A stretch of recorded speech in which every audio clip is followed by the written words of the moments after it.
Alright, so if you are not in the market and you wish to enter, you're looking at a retest of the bottom. 3020 is good, 3010 is fine. The market moves higher at that point into wave C, probably equating with that wave B slightly lower. So we would want to buy at 3020, 3030, 3010 are all excellent entries. The stop again is 2070 as already outlined. If we get to see positive momentum on that 15-minute chart, even degree 1 positive momentum, at that point, if we get any degree 1 positive momentum on this, like this here, you're going to have a degree 3 on the 15 minutes, on the 5 minutes, I'm sorry, and this is a valid wave. This 1, 2, 3, 4, 5 becomes a valid wave. We buy into it. You're seeing a strong head, inverted head, and shoulders. There's right shoulder, left shoulder.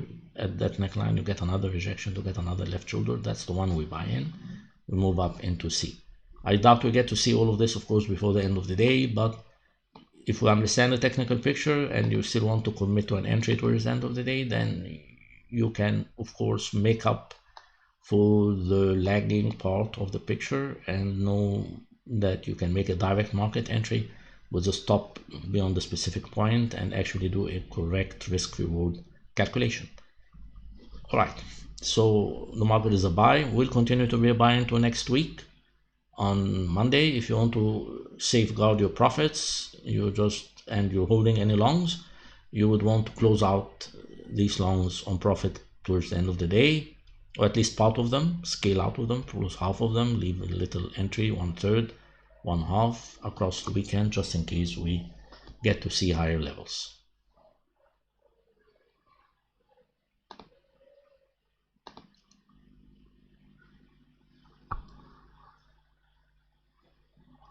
The higher levels, of course, on that 4-hour chart, you get to see are 3,430, quite likely to get to see it over the weekend. All right, let's move on to Bitcoin.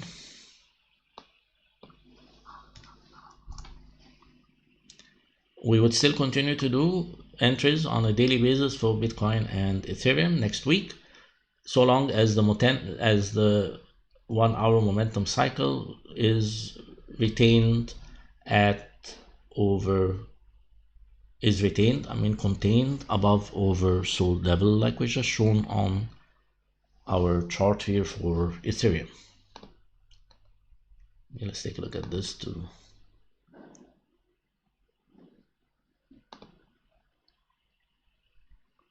And this is the 1-hour chart. The momentum is retained at oversold.